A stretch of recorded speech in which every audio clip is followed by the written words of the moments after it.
સૌને જય શ્રી કૃષ્ણ, જય શ્રી રાધે, જય શ્રીમન નારાયણ। હું આપ સૌની મંગલ કામના કરું છું। આશા રાખું છું કે આપ બધા સ્વસ્થ હશો અને આનંદમાં હશો। ઠાકુરજી પાસેથી મારી આ જ પ્રાર્થના છે। સજ્જનો, આજનો વિડિયો, આજનો કાર્યક્રમ ખૂબ જ ખાસ છે। તે તમામ દર્શકો માટે અને તે તમામ લોકો માટે જેમની વૃશ્ચિક રાશિ છે। આજનો વિડિયો વૃશ્ચિક રાશિવાળાઓ માટે એટલા માટે પણ ખૂબ ખાસ છે કારણ કે આજના વિડિયોમાં આપણે વાત કરવા જઈ રહ્યા છીએ કે ફેબ્રુઆરી 2026નો મહિનો વૃશ્ચિક રાશિવાળાઓ માટે કેવો રહેવાનો છે। ખૂબ જ સુંદર યોગોનું નિર્માણ થઈ રહ્યું છે। ખાસ કરીને શુભ ગ્રહોના કારણે વૃશ્ચિક રાશિવાળાઓના જીવનમાં ખૂબ મોટું પરિવર્તન જોવા મળી રહ્યું છે, જે તેમના જીવનમાં ચાલી રહેલા પરિશ્રમ અને સંઘર્ષને લઈને છે। ખાસ કરીને સફળતાઓ વૃશ્ચિક રાશિવાળાઓના જીવનમાં પ્રાપ્ત થવાની છે અને જેટલા પણ તેમના ઈચ્છાઓ છે, કોઈના કોઈ રીતે તેમને મોટી ખુશખબરી મળશે। તો સૌપ્રથમ તમારો ચાર્ટ આગળ મૂકો, વૃશ્ચિક રાશિ ચાર્ટ તરફ જુઓ અને સૌપ્રથમ આપણે સમજી લઈએ કે તમારી કુંડળીના કયા ગ્રહ કયા ભાવમાં બેઠા છે। ખાસ કરીને એક વાત હું જણાવવું ઈચ્છું છું કે આજનો કાર્યક્રમ ચંદ્ર રાશિ પર આધારિત છે।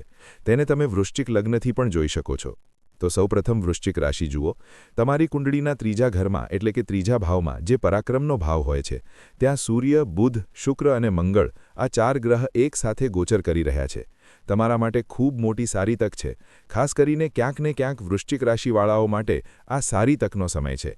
આ ગ્રહોની સ્થિતિ આવી છે। હવે સૌપ્રથમ આપણે આરોગ્ય વિશે વાત કરીએ। જો આરોગ્યને લઈને વૃશ્ચિક રાશિવાળાઓ માટે ખૂબ જ સારો સમય રહેશે। જો આરોગ્ય સાથે સંબંધિત જીવનમાં કોઈ સમસ્યા ચાલી રહી હતી, તો તમે જોશો કે આરોગ્ય ખૂબ સારું રહેશે। તમે આત્મવિશ્વાસથી ભરપૂર રહેશો, ઊર્જાથી ભરપૂર રહેશો, આકર્ષણથી ભરપૂર રહેશો અને ખાસ કરીને માન સન્માનનો સારો સમય પણ તમારા માટે નિશ્ચિતપણે આવી રહ્યો છે। હવે ધનની વાત કરીએ। જીવનમાં ધન સંબંધિત સમસ્યા પૂર્ણ થવાની છે। વૃશ્ચિક રાશિવાળાઓને ક્યાંક ને ક્યાંક ધન પ્રાપ્તિના ખૂબ સારા શુભ અવસરો મળશે। નવા લોકો સાથે સંપર્ક થઈ શકે છે। સારા અને પ્રતિષ્ઠિત લોકો સાથે સંપર્ક થઈ શકે છે। મોટા અને ઊંચા સન્માનિત પદ ધરાવતા લોકો સાથે પણ સંપર્ક થઈ શકે છે। તેમના માટે લાભના સ્રોત ખુલતા દેખાઈ રહ્યા છે। વૃશ્ચિક રાશિવાળાઓ, હવે સૌથી મુખ્ય વાત જે હું કહી રહ્યો હતો તે સૂર્ય, બુધ, શુક્ર, મંગળ આ ચાર ગ્રહોની યુતિ છે। એટલે કે સૂર્ય અને બુધ મળીને સૂર્ય બુધાદિત્ય યોગ બનાવે છે। મંગળ અને શુક્ર મળીને મહાલક્ષ્મી યોગનું નિર્માણ કરે છે। આ ક્યાંક ને ક્યાંક હું કહી રહ્યો છું, જો કોઈનો કોર્ટ કેસ વગેરે વૃશ્ચિક રાશિવાળાઓનો ચાલી રહ્યો હતો તો કોર્ટ કેસમાં વિજયશ્રી હાથ લાગશે। રાજકારણના ક્ષેત્રમાં ઉન્નતિ પ્રાપ્ત થશે, સારો પદ પ્રાપ્ત થશે, માન સન્માન મળશે। સરકારી નોકરીના ક્ષેત્રમાં પણ પ્રમોશનના યોગ તેમના માટે બની રહ્યા છે। વ્યાપારમાં ઉન્નતિ, શિક્ષણમાં ઉન્નતિના સારા અવસર તેમના માટે ક્યાંક ને ક્યાંક પ્રાપ્ત થઈ રહ્યા છે, કારણ કે સૂર્ય બુધાદિત્ય યોગ રાજયોગકારક છે અને મંગળ અને શુક્ર મળીને મહાલક્ષ્મી યોગનું નિર્માણ કરે છે। તો આવા વ્યક્તિને ધનથી ભરપૂર રહે છે, લાભથી ભરપૂર રહે છે। ક્યાંક ને ક્યાંક તે એવા વ્યક્તિઓ સાથે જોડાય છે કે જ્યાં તેને સારો લાભ મળે છે। સાથે સાથે તમે એક વાત જુઓ, આ ચાર ગ્રહોની જે દૃષ્ટિ છે તે કુંડળીના 9મા ઘરમાં પડી રહી છે। કુંડળીનો 9મો ઘર જે છે તે ભાગ્યનું સ્થાન માનવામાં આવ્યું છે। 9મે ધર્મ, લાભનું અને ભાગ્યનું સ્થાન છે। મહેનત વધારે હોય અને ભાગ્યનું સાથ ન હોય તો આવા વ્યક્તિ આગળ વધતો ઓછો દેખાય છે। સંઘર્ષ તો ઘણી થાય છે, પરંતુ વૃશ્ચિક રાશિવાળાઓ માટે ખૂબ સારી ઉપલબ્ધિ એ છે કે તેમને ધર્મનું સાથ છે અને ભાગ્યનું પણ ખૂબ સારું સાથ છે। ક્યાંક ને ક્યાંક ભાગ્યમાં આવતી તમામ અડચણો દૂર થશે અને ખાસ કરીને ભાગ્યનો પૂરો સાથ તમને મળશે। ક્યાંક ને ક્યાંક એક ખૂબ જ સારી ઉપલબ્ધિ પ્રાપ્ત થઈ શકે છે। તમારી કર્મભૂમિમાં, વ્યાપાર ભૂમિમાં, નોકરીની ભૂમિમાં પ્રમોશનની સારા યોગ નિર્મિત થઈ શકે છે।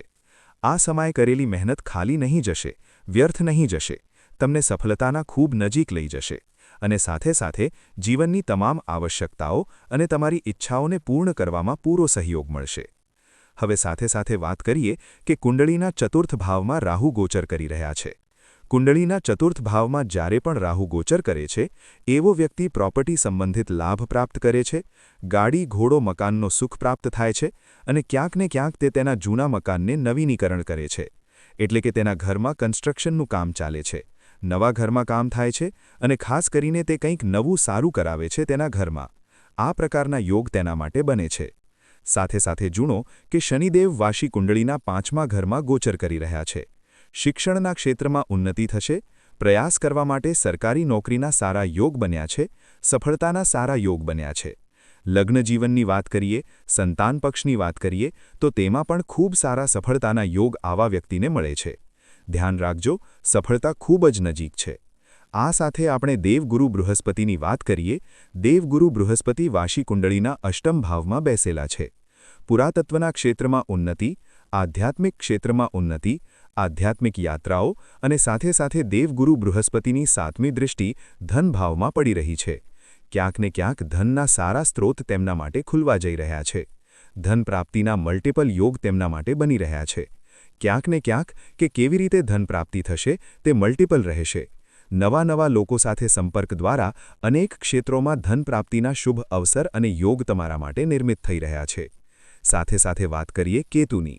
કેતુ વાશી કુંડળીના 10મ ભાવમાં ગોચર કરી રહ્યા છે. એટલે કે આ માર્કેટિંગ, ટ્રેડિંગ અને શેર માર્કેટ જેવા ક્ષેત્રોમાં કામ કરનારા લોકો માટે છે. હું કહું છું કે જે જોખમ ભરેલું કામ કરે તે સારું.